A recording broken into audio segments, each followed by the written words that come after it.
جو ہارتا ہے وہ ہار ایکسیپٹ کر جاتا ہے, امپائرز کے اوپر نہیں ڈالتا. بالکل چینج آ گیا.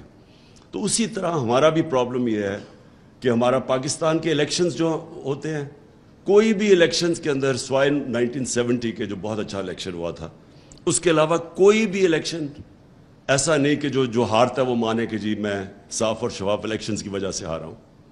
اسی لیے ہم نے یہ ای وی ایمز کا پوری کوشش کی. 2 سال 2.5 سال سے ہر کیبنٹ میٹنگ میں پوچھتا تھا ای وی ایمز کا پروگریس. اور ہمیں بدقسمتی سے یہ جو الیکشن کمشنر ہے, اس نے پوری کوشش کی اس کو سیبوٹاج کرنے کی. اس نے, حالانکہ الیکشن کمیشن کا تو کام ہے جو گورنمنٹ ایک الیکٹرل پروسیس دیتی ہے اس کو امپلیمنٹ کرے. اس نے پورا زور لگایا ای وی ایم مشینز نہ آنے پہ, اور اس کی وجہ تھی کیونکہ وہ 2 پارٹیز نے بھی اپوز کیا اس کو, اور اس کی بھی وجہ ہے کیونکہ ان کا سسٹم بنا ہوا ہے الیکشنز کی ریگنگ کا.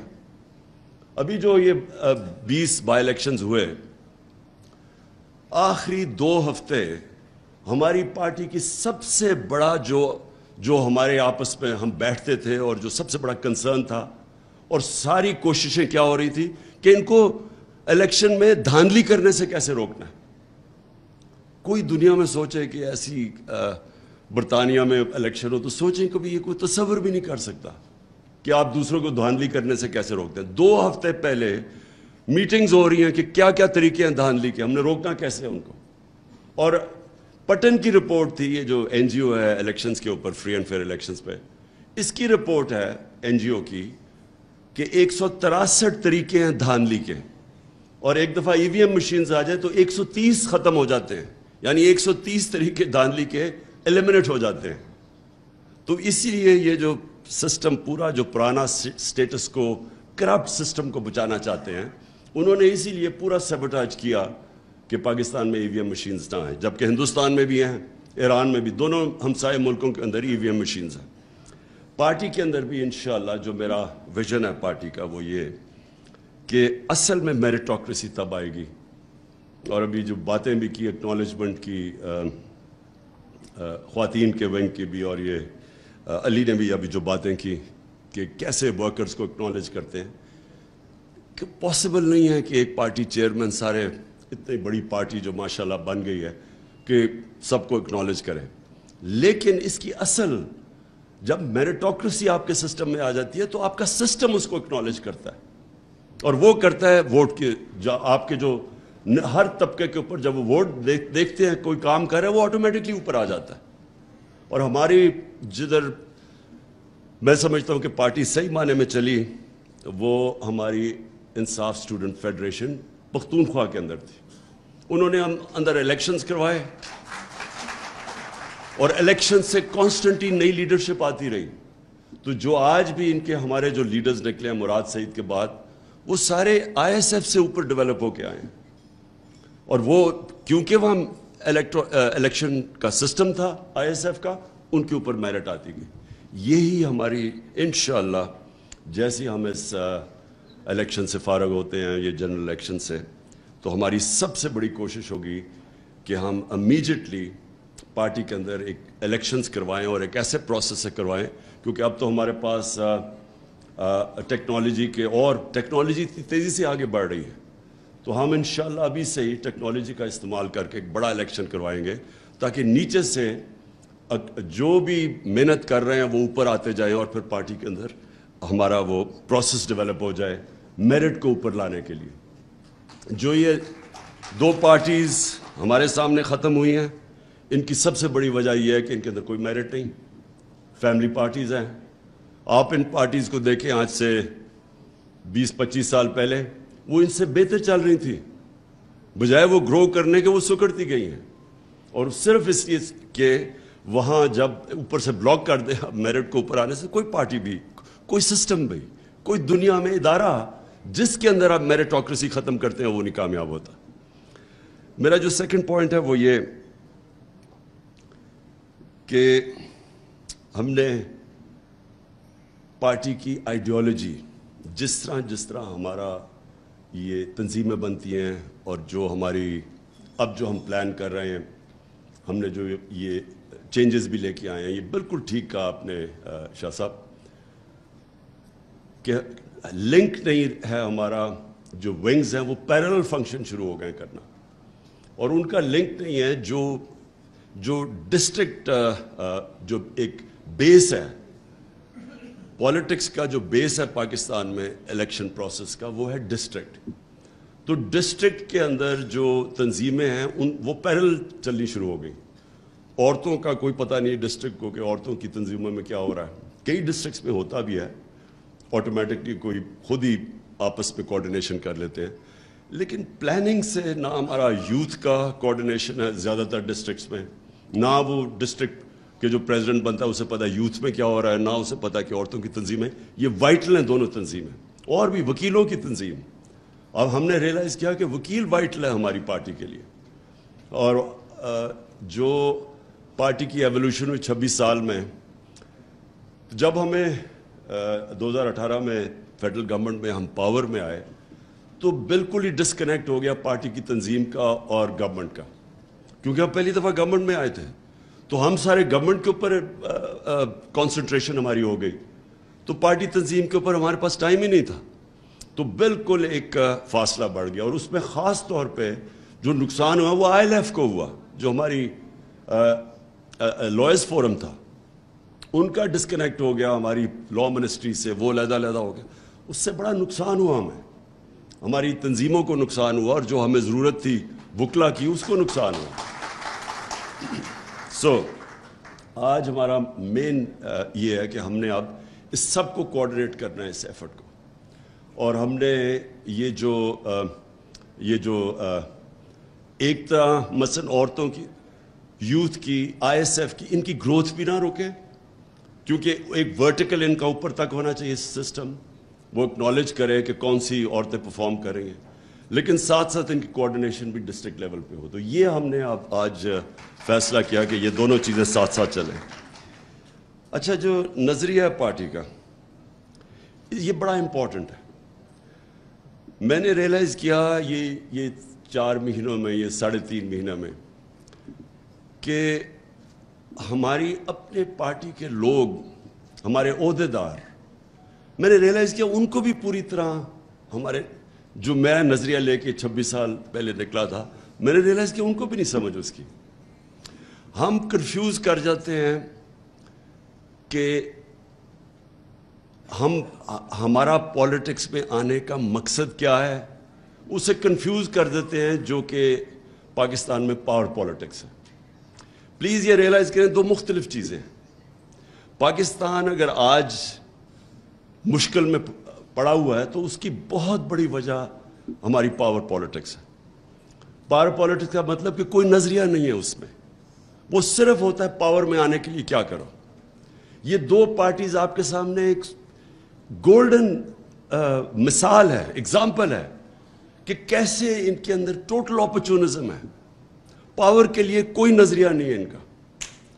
یہی 2 پارٹیز کب سے 88 سے ایک دوسرے کو برا بھلا کہہ رہی ہیں، اور برا بھلا یہ نہیں کہہ رہی کہ نظریاتی ان کے کوئی اختلافات ہیں.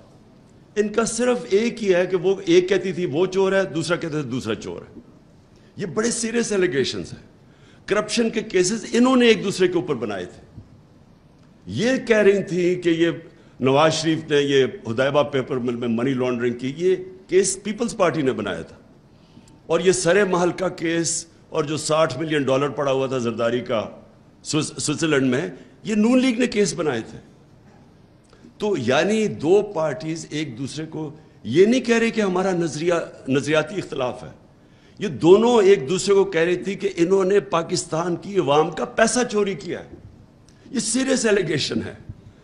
اور ہوا کیا کہ جیسے ہی یہ واپس آئے 2008 میں، چارٹر آف ڈیموکریسی کے نام پہ دونوں نے فیصلہ کیا کہ ہماری 2 دفعہ گورنمنٹس گئی ہیں کرپشن کے اوپر، تو ہم پاگل ہیں کہ ایک دوسرے کو ہم نقصان پہنچا رہے ہیں. تو دونوں نے مل گئے، 10 سال انہوں نے مل کے ملک کو لوٹا، اور کوئی ان کی آئیڈیالوجی نہیں تھی، صرف پیسہ پرزرو کرنا تھا. پیسہ بناؤ اور پرزرو کرو.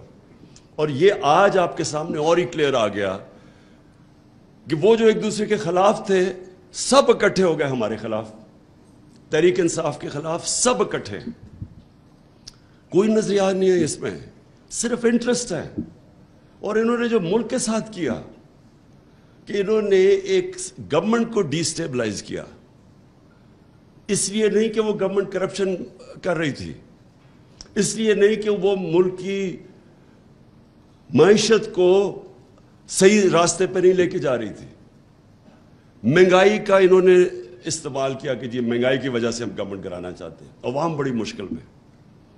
اور جو اللہ, کیونکہ اللہ الحق ہے, سچ کا خدا ہے, اس نے ساری قوم کے سامنے یہ اپرچونزم کی سیاست ایکسپوز کر کے رکھ دی. یہ جو 4 مہینے میں 3.5 مہینے میں انہوں نے کیا ہے, یہ اب واضح ہے کہ نہ ان کا انٹرسٹ تھا اکانومی, نہ ان کا انٹرسٹ تھا مہنگائی, صرف ایک انٹرسٹ تھا NRO لینا. کوئی تیاری نہیں تھی ان کی. یعنی اگر انہوں نے پاور میں آنا ہی تھا اور اتنی سازش کر کے, تو کم از کم کوئی تیاری تو کرتے اکانومی کو ٹھیک کرنے کے لیے, کوئی روڈ میپ لے کے آتے, کوئی پلان کرتے کہ ہاں ہم آئیں گے. آتے ساتھ ہی وہ مفتاح اسماعیل بیٹھتا اور کہتا کہ یہ ہم کریں گے اور اس طرح ہم اپنی اکانومی کو سٹیبلائز کریں گے یا اٹھائیں گے. کوئی پلان نہیں تھا. پلان صرف ایک تھا, اسمبلی میں انہوں نے کیسے امینڈمنٹ پاس کر کے تو نیب کے قانون کو امینڈ کرنا تھا, اور 1100 ارب روپیہ. یہ امیجن کریں کہ قوم ان 3.5 مہینے میں مہنگائی میں ڈوب گئی ہے, اکانومی بالکل ڈیفالٹ کی طرف جا رہی ہے. ان کی اچیومنٹ ایک ہے کہ 1100 ارب روپیہ ان کی کرپشن کا انہوں نے امینڈمنٹ پاس کر کے اس کو معاف کروانے کی کوشش کی, یعنی دوسرا NRO لینے کی کوشش کی. میں صرف سب کے سامنے ذرا یہ ان کی جو اچیومنٹس ہیں میں وہ بتانا چاہتا ہوں. NRO صرف ایک اچیومنٹ ہے, باقی یہ ذرا دیکھ لیں. جب نو کانفیڈنس موشن انہوں نے ٹیبل کیا تو پاکستان کی ایکسچینج ریٹ تھی 178 روپیہ. آج اوپن مارکیٹ پہ 250 روپے پہ پہنچ گئی. انٹرسٹ ریٹ, یہ بڑا امپورٹنٹ ہے انٹرسٹ ریٹ, کیونکہ بزنس ایکٹیویٹی چلتی, جتنا آپ انٹرسٹ بڑھاتے جائے بزنس ایکٹیویٹی کم ہو جاتی ہے, لوگوں کے پاس پیسہ نہیں ہوتا انویسٹ کرنے میں. 11% تھا مارچ میں, آج ہے 15.5%. جو ہماری ٹیکس کلیکشن تھی, ریکارڈ ٹیکس کلیکشن ہوئی پاکستان کی تاریخ میں. ہماری جو ٹیکس کلیکشن کی گروتھ ریٹ تھی مارچ میں وہ 32% تھی. اب جولائی کے اندر وہ آ گئی ہے 10% پہ گروتھ, یعنی کہ جو پیسہ اب اکٹھا ہو رہا ہے وہ گورنمنٹ کے پاس کم ہوتا جا رہا ہے. ہماری جو ایکسپورٹس ہیں اور ہماری جو ریمیٹنسز ہیں, دونوں کی ٹرینڈ نیچے آنا شروع ہو گئی. یعنی کہ جو ڈالرز, اصل کرائسس کیا ہے, ملک میں ڈالرز کی کمی ہو گئی. تو جو چیزیں ہماری دور میں ریکارڈ ڈالرز آ رہے تھے پاکستان میں, ریمیٹنسز ریکارڈ پہ تھی, ایکسپورٹس ریکارڈ پہ تھی, وہ دونوں کے اندر کمی آنی شروع ہو گئی ہے. یہ سب سے خطرناک چیز اس لیے ہے کہ یہ ہمیں لے کے جا رہی ہے اب ڈیفالٹ کی طرف. اس کے بعد جو ان کی وجہ سے ڈالرز, اصل بیرونی جو خسارہ ہے وہ سب سے زیادہ تنگ کرتا ہے ہمیں. مارچ کے اندر جو بیرونی خسارہ تھا وہ $500 ملین تھا, آج 2.6 ارب ڈالر پہ پہنچ گیا بیرونی خسارہ. جو لوگوں کے لیے جو انہوں نے سب مہنگائی مارچ سب کچھ کیا کہ اب مہنگائی بہت زیادہ ہے, آج ذرا سن لیں کہ SPI مارچ کے اندر 17% تھی. اب یاد رکھیں کہ یہ ہم بھی IMF پروگرام میں تھے. یہ جو انٹرنیشنل کموڈٹی سپر سائیکل, یعنی جو قیمتیں اوپر گئی تھی تیل کی, وہ ہمارے دور میں بھی چلی گئی تھی. اس کے باوجود ہمارا جو SPI انفلیشن تھی, جو مہنگائی تھی, وہ 17% تھی, آج 38% ہے, 38%. اور جو گروتھ, جو یہ بھی خطرناک ہے, جو ہم نے ان دونوں حکومتوں سے کرونا کے باوجود سب سے زیادہ نوکریاں ہمارے دور میں دی گئی تھیں.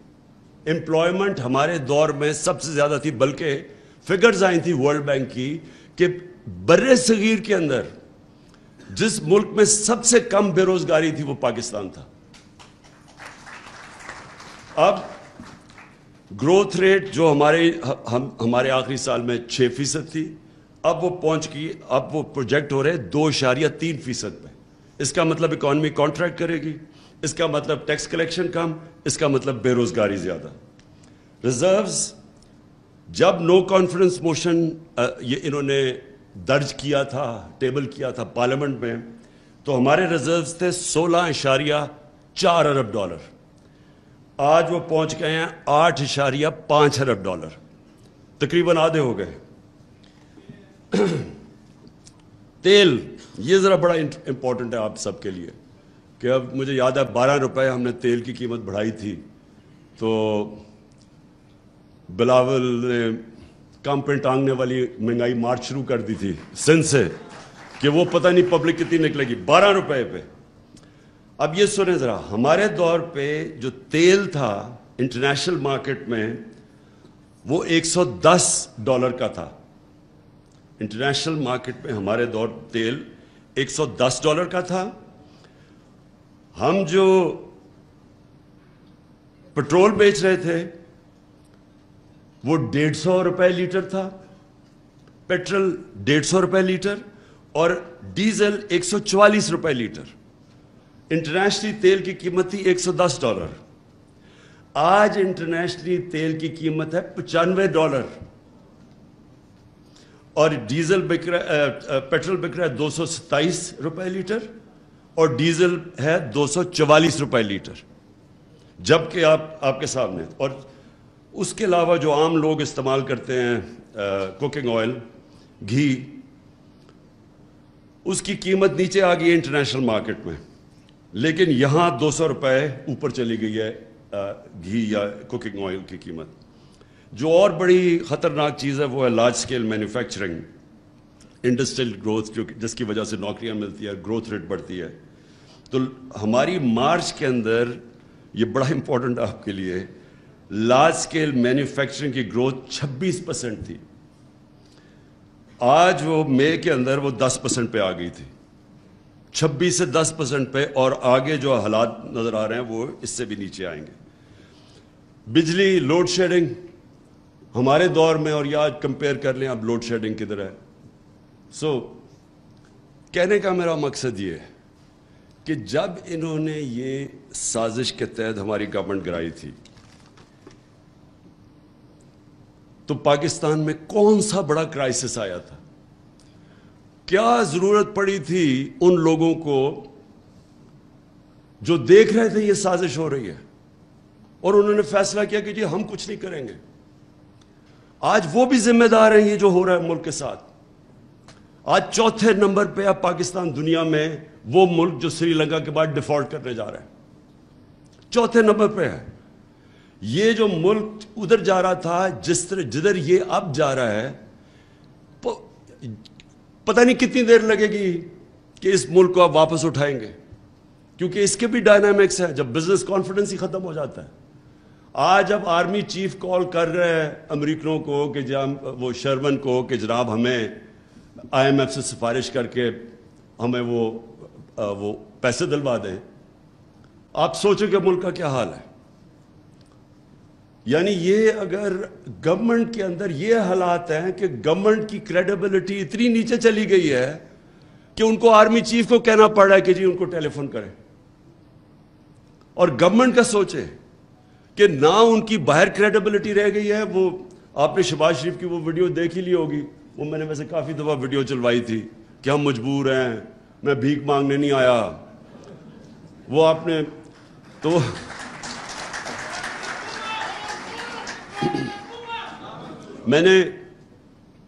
مجھے خوشی یہ ہوئی کہ یہاں کئی ایسے لوگ تھے جو سمجھتے تھے کہ وہ اشتہار دیکھ کے نا، کیونکہ شہباز شریف نے 50 ارب روپیہ تو اشتہاروں پہ ہی خرچ کیا تھا، وہ اشتہار دیکھ کے یہ سمجھتے تھے کہ اس سے بڑا جینیس آیا ہی نہیں ہے کبھی پاکستان میں. وہ یہاں ایسے لوگ تھے. اب وہ میں سوچتا ہوں کہ جو حالات کیے ہیں اللہ وہ سچ والا خدا، اس نے زیادہ دیر نہیں اس کی اصلیت بتا دی پبلک کو کہ اصل میں اصلیت کیا ہے. اصلیت یہ ہے ان کی کہ نہ انہوں نے آج تک کبھی اس ملک کی اکانومی کو اٹھایا ہے، نہ انہوں نے اس ملک کے اندر کبھی بھی کوئی اصلاحات کی ہیں، نہ انہوں نے کبھی ملک کے فیوچر کا سوچا. یہ ہم پہلی دفعہ ہماری گورنمنٹ تھی جس نے